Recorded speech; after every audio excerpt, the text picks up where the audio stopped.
But first Odysseus came to Achilles and persuaded him to visit the wounded Agamemnon to receive his apologies, and the gifts which were to be made him.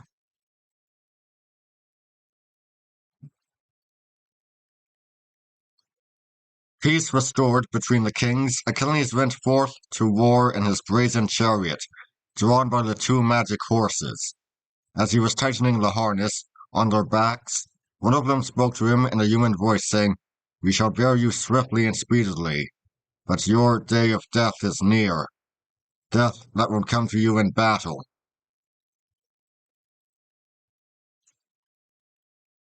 "Well do I know it," answered Achilles, "but I shall not cease from fighting until that day, unless I may lay proud Troy in the dust."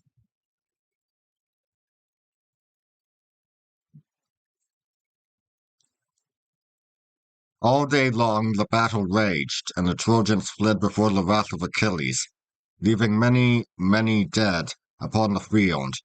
Across the river Scamander he drove them, and did not pause though the river rose against him in an angry flood. Over the plain fled the Trojans with Achilles hot at their heels, and they did not pause from flight until they were safe behind the walls of Troy.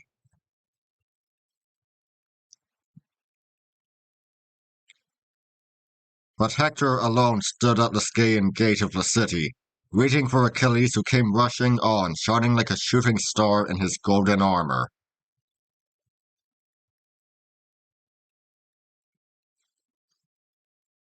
"Come within the gate," cried Priam.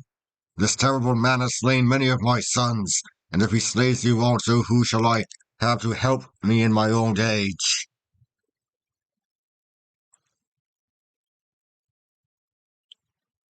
But Hector would not listen, and he went forth to meet Achilles, leaving Priam and Hecuba on the towers over the gate with Andromache and the other Trojan wives.